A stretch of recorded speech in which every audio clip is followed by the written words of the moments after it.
Reaaz Ahmed, and here to introduce him is my good friend and colleague, Siraj Buzik. Assalamu alaikum wa rahmatullahi wa barakatuh. Yes, we're quite excited to have Mr. Reaaz Ahmed in studio with us.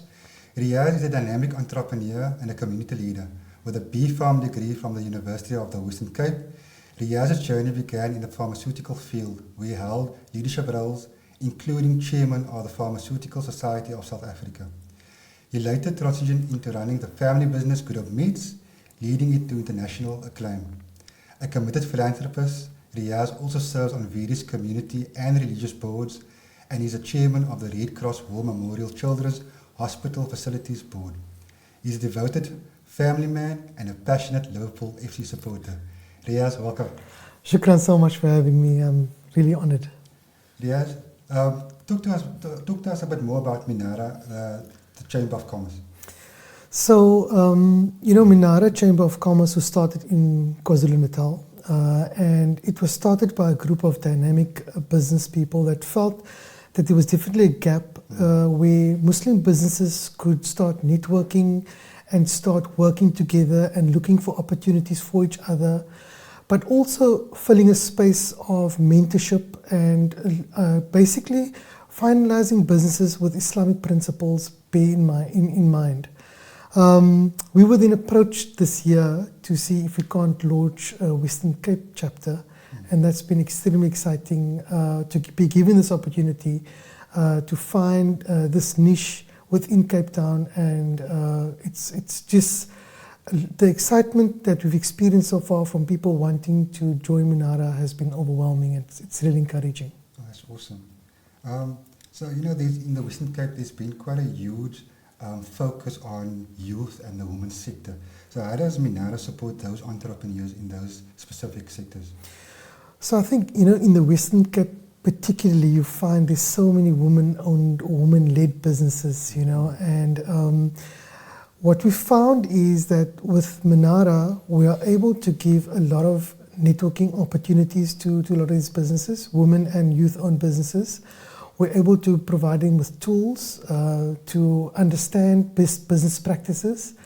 We're also able to look at creating opportunities for them. So Minara has got, some trade missions, and we've got a good relationship with Westgrow.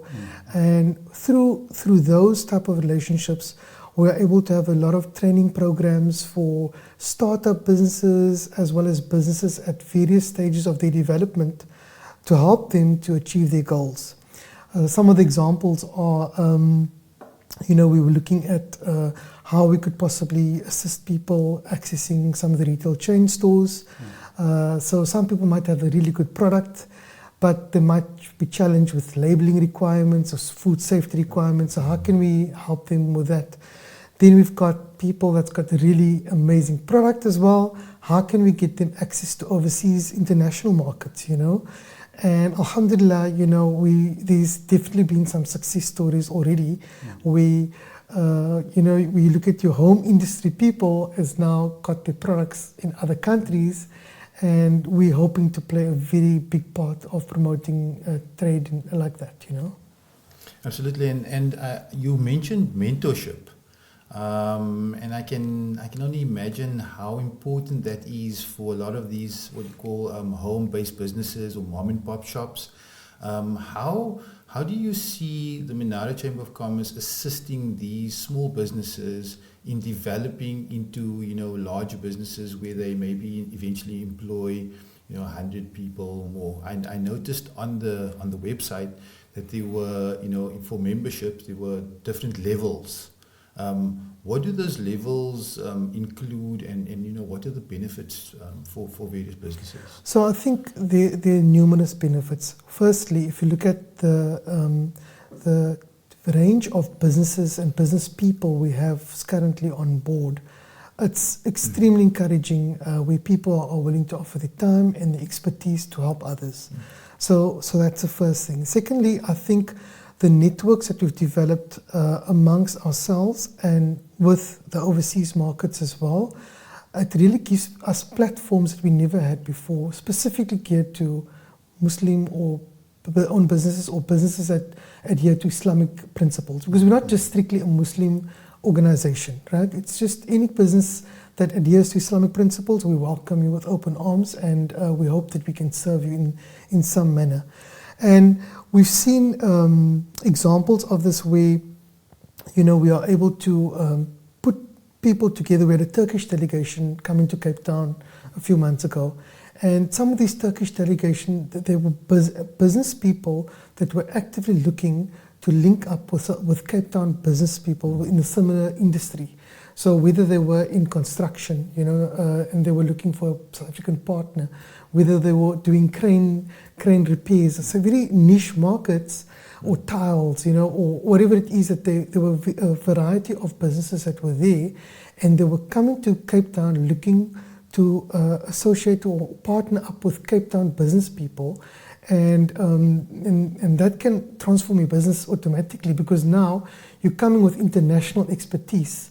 And if you got a small business, there's now an opportunity for you to scale as well. You know what I mean? So I think across the board, we want to be able to service the startups as well as businesses in various stages of their development. Oh, that really is amazing.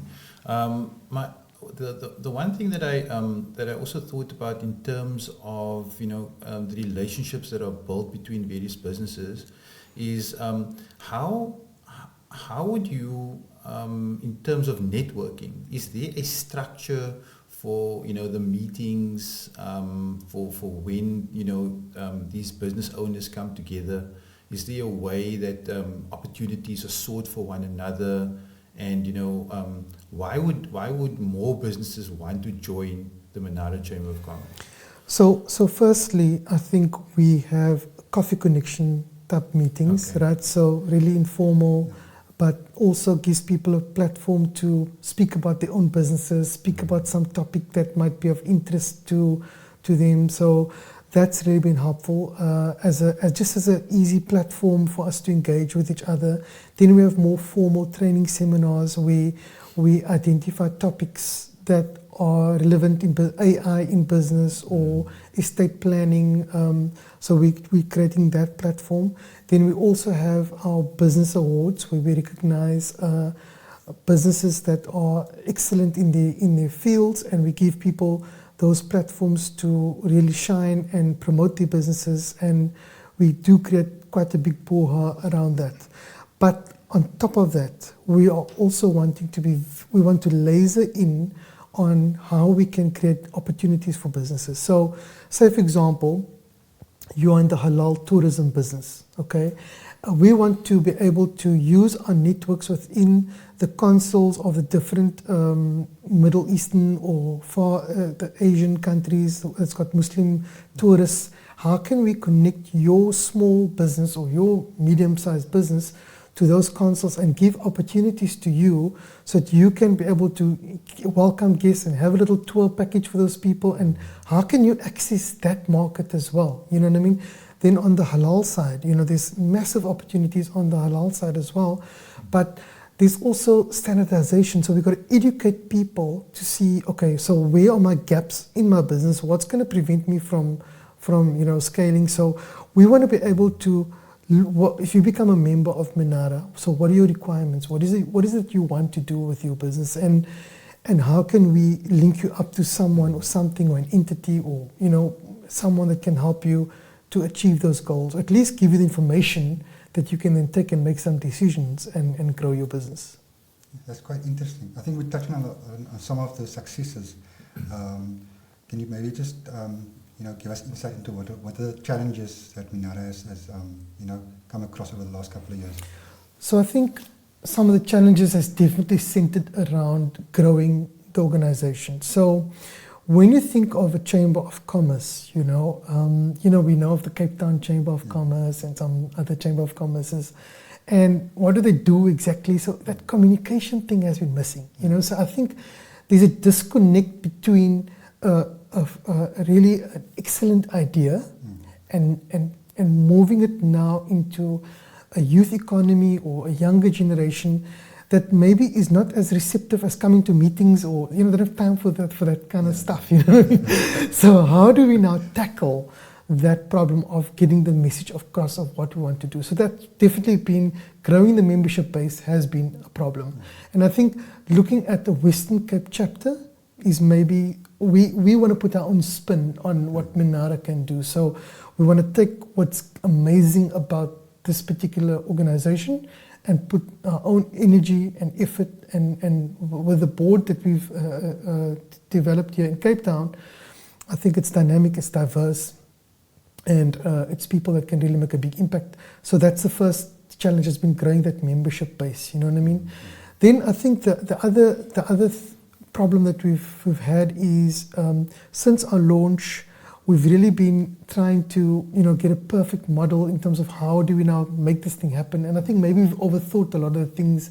So we're just starting to roll out events now and starting, and whether we have 5 people coming or 100 people coming, we want to treat with respect everything, but ultimately we want to find out exactly what the members want and be that mouthpiece for them and be that springboard for them. Because another thing that we are able to do is we're able to be good advocates for them at the policy level, and give them that opportunity to change things. Our deputy president, as an example, Fawzia Peer, she was leading the women in business of bricks, so it was, we're able to operate at that level, but how do we make that relevant to you as an individual business person? 100%. I like that, and I think we also have a discussion all the time. We feel that in different provinces, the dynamics are different, and the way you implement things, the way you do things are different from one province to the next. But Reaaz, tell us, how does businesses get in contact with the Minara Chamber of Commerce? How do they get involved, or who do they speak to? What is the process? So we basically got on our social media platforms. It's often very easy to just reach us out there, and we've got someone very dynamic, Amina. She's the head liaison over there, and she's the one that really is driving a lot of the efforts that we're putting on the ground.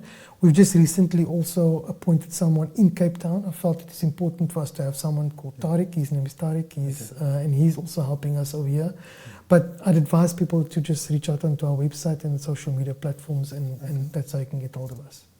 Okay, and the website is? We'll put it up. Yes. Okay. Okay. We'll get it up. No problem. I can check it for you. Sir, I'm just blanking right now. No, that's okay. Reaaz, we want to thank you very much for being part of this podcast this evening, and we look forward to having a lot more interactions with Inshallah. you. We wish you all the best of luck and success. We think it's a fantastic idea, and it's very much in line with the same values or core values of what MuslimFin does in terms of promoting the halal industry and sharia banking and finance. So we wish you all the best of luck and success. And again, shukran for being here. Shukran so much to you, and I wish you in this podcast all the success. I think this can play such a valuable role, in enlightening people and empowering people. And inshallah, I wish you all the success with this venture as well. Shukran so much. Okay.